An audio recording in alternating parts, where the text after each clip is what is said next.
안녕하십니까. 제가 지금 앉아있는 이곳은 충남 당진 송화읍에 있는 안섬 갯마을 안섬포구입니다. 원래 여기는 밀물 때는 물이 가득 들어차 있는 곳인데 지금 설물 시간이어 가지고 물이 빠져나가서 지금 바닷가 이렇게 갯벌이 아니고 약간 이제 자갈들과 돌이 있는 곳이에요. 거기 앉아서 제가 지금 이 영상을 찍고 있습니다. 오늘 제가 전해드릴 인문학 강좌의 제목은 현대기술문명의 명과 암이란 제목이 되겠습니다. 저는 1958년 개띠로서 나이가 뭐 특별히 많지도 적지도 않은 어중간한 그런 나이입니다. 이런 나이임에도 불구하고 제가 어릴 때 살던 곳이 워낙 첩첩산골, 경북 영일군 죽장면 하옥리 질당제라는 그 산 위에 있는 첩첩산골 고립된 동네에 살다 보니까 문명 이전 시대에 살던 사람의 삶을 완벽히 제가 살아본 사람이에요. 뭐 구경한 정도 아니고 제가 직접 그런 삶을 살아봤습니다. 그리고 이제 지금 현재는 최첨단 기술 문명, 특히 그 정보화 시대 그 한복판에서 여러분들과 함께 살고 있고요. 이렇게 두 시대를 완벽히 함께 살아봤고 살아보는 사람이기 때문에 저는 문명 이전 시대의 삶과 현재 문명, 특히 그 정보화 시대의 삶의 어떤 여하에 대해 가지고 저는 객관적으로 비교 분석해 볼 수 있는 이제 나름대로 그런 안목을 저는 가지고 있습니다. 저는 제가 이제 20에서 좀 넘어가지고 제가 이제 신앙생활을 하기 시작하면서 그때부터 좀 뒤늦게 공부를 하기 시작했지만은 저는 참 그 책을 아주 나름대로 아주 심도 있게 깊이 그리고 많이 읽었습니다. 그러다 보니까 자연히 이제 우리가 부딪히는 이제 문명과 문화의 흐름에 대해서도 일반인들에 비해서는 조금 더 깊이 사고하고 고민하고 걱정했다고 볼 수가 있습니다. 옛날 이제 문명이 이르기 이전 시대의 사람들은 뭐 정보가 발달되지 않은 시대다 보니까 또 교통도 제한된 시대다 보니까 한 사람이 뭐 대부분 자기 생활권 범위를 벗어난 일은 거의 없었을 거예요. 대부분은 좁은 자기의 생활권 안에서 뭐 산이 평풍전 둘러싸인 산골 같은 경우에는 뭐 산골이 아니다 하더라도 옛날 다 그 먹고 살기 바쁜 그런 시대를 살던 사람들은 대부분 자기 생활권 범위 내에 그저 도보로 왔다 갔다 할 수 있는 그런 범위 내에 살다 보니까 그네들이 취할 수 있는 정보는 극히 제한되어 있었을 것입니다. 그러다 보니까 그 시대 사람들의 그 정신적인 능력에 비해서 사고할 수 있는, 볼 수 있고 들을 수 있는 게 제한되다 보니까 항상 마음이 그저 자동차로 치면은 빈차 상태로 여유가 많았죠. 그러다 보니까 그 대신에 이제 꼭 필요한 거, 인간관계라든가 도리라든가 이렇게 사람이 사람답게 사는 이런 면에 대해 가지고는 누가 가르치지 아니어도 깊이 사고할 수 있는 그런 정신적인 여유가 있었습니다. 그런데 현대인들은 참 너무나 편리한 시대에 살고 있죠. 맘만 먹으면 저 지금이라도 미국도 갈 수가 있습니다. 그리고 뭐 몸으로 안 가더라도 제 핸드폰 앱을 펼치면은 미국에 있는 패친들하고도 얼마든지 현장감 있게 실시간으로 소통할 수 있는 참 이런 편리한 시대를 살고 있거든요.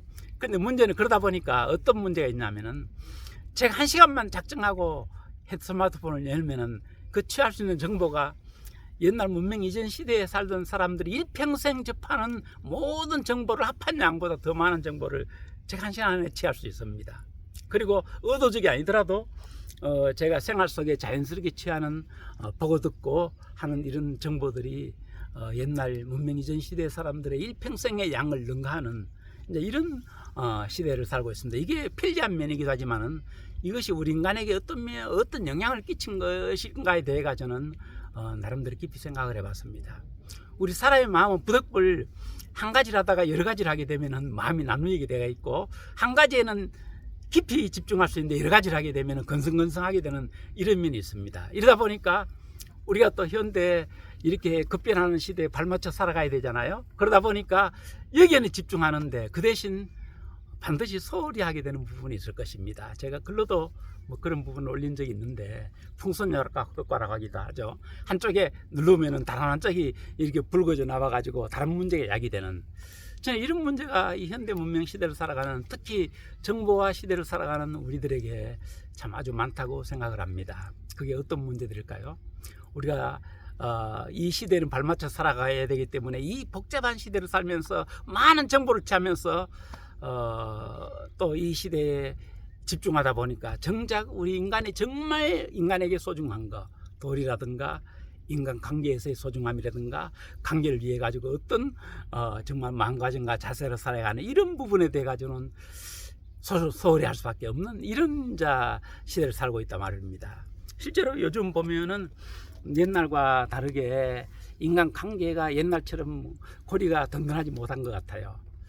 부모 자식과의 관계, 스승과 제자의 관계, 형제지간의 관계, 사회인과의 관계 등등 이런 관계들이 옛날에는 정말 한 번 관계 맺은 그것은 정말 죽을 때까지 참 이렇게 이어가는 게 대부분의 사람들이었거든요. 그런데 요즘 보면은 너무나 가족관계 해체도 쉽고 스승과 제자의 관계라든가 뭐 법적으로 맺어 있지 실제 끈끈한 어떤 맺어진 그런 그 무엇이 없는 같은 이런 메마른 시대가 바로 오늘날의 시대가 아닌가 이런 생각을 해보게 됩니다. 저는 이 정도에서 끝이 있는 게 아니고 이 정보가 앞으로 인간들에게 어떤 영향을 더 끼치게 될 것인가 하는데 저는 참 염려가 많습니다. 그래서 제가 지금 이미 출판한 책도 뭐 그런 책을 이제 기독교계 안에서 출판했습니다만 제가 현재 쓰고 있는 책 인류 문명과 아블론이라는 이 책은 일반인들에게까지 이 인류의 문명이 우리 인류에게 궁극적으로 어떤 영향을 끼쳐야 되고 그 결말은 어떻게 될 것인가 하는 이런 책을 제가 한 몇 년째 계속 쓰고 있습니다.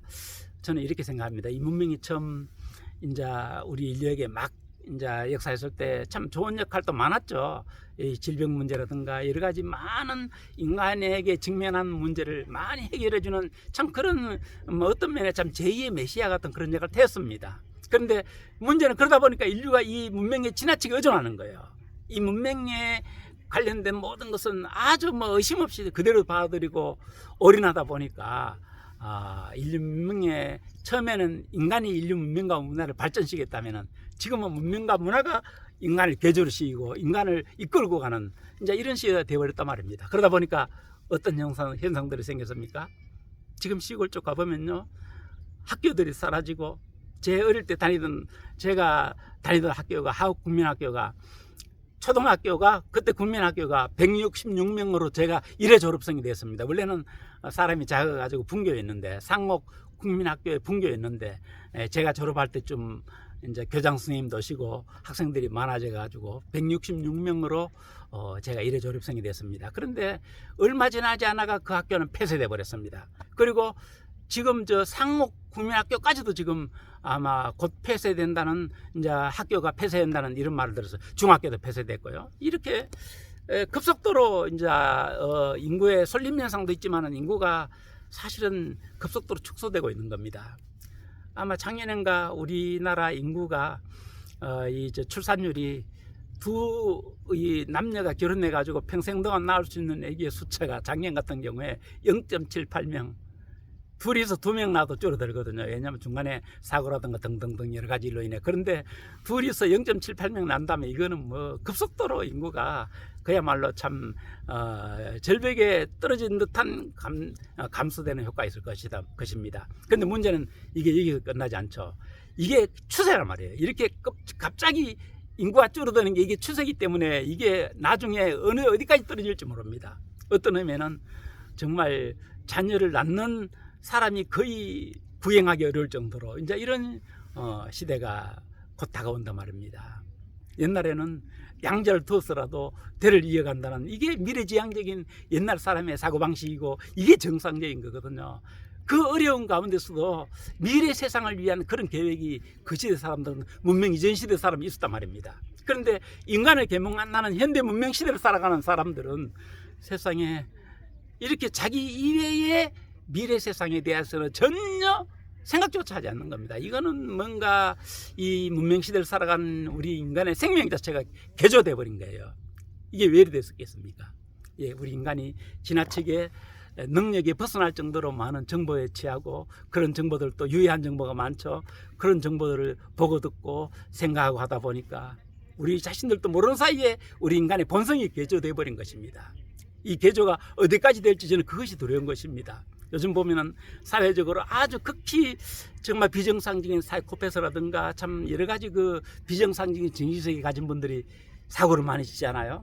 이게 앞으로 더 굉장히 많아지게 되고 어떤 경우에는 우리가 현재 비정상이라고 생각하는 이런 상태의 사람들이 보편화가 되는 이런 시대가 곧 다가오게 될 것이라고 생각합니다. 저는 참 디모데후서 3장의 말씀이 참 생각이 납니다. 말세에 사람이 고통하는 때가 있다고 했는데 지금 이미 그런 시대가 도래하고 있고 앞으로 더더욱 이런 현상은 심화되리라고 생각을 합니다.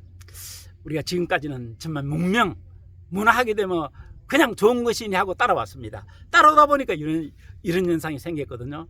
앞으로는 문명과 문화의 흐름 맹목적으로 따르지 말고 정말 이 문명과 문화의 흐름이 어디까지 우리를 끌고 갈 것인가를 잘 분석해 가지고 나도 살고 미래 세계도 함께 살아갈 수 있는 이런 사고를 가지고 살아가는 것이 원래 정상적인 참 인간의 본성이거든요. 이 세상의 모든 만물이 그렇습니다. 자기는 못 살아도 미래는 반드시 살려놓고 정말 자기의 소명을 다하는 게 이 세상 모든 만물들에 동물이나 식물이나 다 그래요. 제가 자주 민들레 홀씨 비유를 들기도 하는데 모든 동식물 다 그런데 오직 인간만 남아 살고 끝낸다. 이제 이런 사고방식을 가진데 이것이 매우 잘못된 이미 인간성이 개조되어 버린 이런 불행한 하나의 현상인 것입니다. 그래서 저는 참 제 날마다 제 생활하기도 벅찬 사람이지만 참 오지랖이 좀 넓어서 그런지 이렇게 인류가 직면한 문명과 문화가 인류를 어디로 끌고 갈 것인가 하는 이런 문제를 참 수십 년 동안 고민을 했고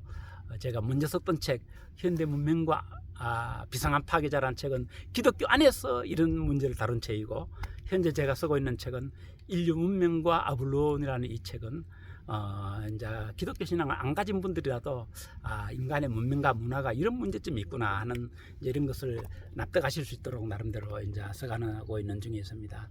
제가 여러분들에게 이 문명과 문화가 우리가 손잡이를 잡고 사용을 하면은 우리에게 좋은 도구가 되지 않습니까? 그러나 칼날을 잡게 되면은 우리에게 흉계가 되고 우리를 다치게 합니다.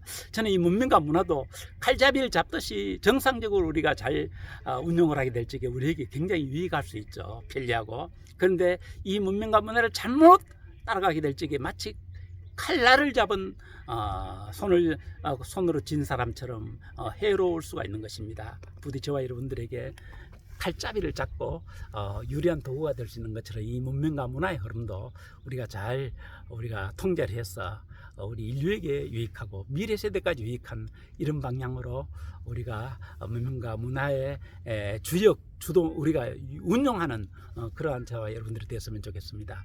감사합니다. 남은 시간도 행복한 시간 되십시오. 감사합니다.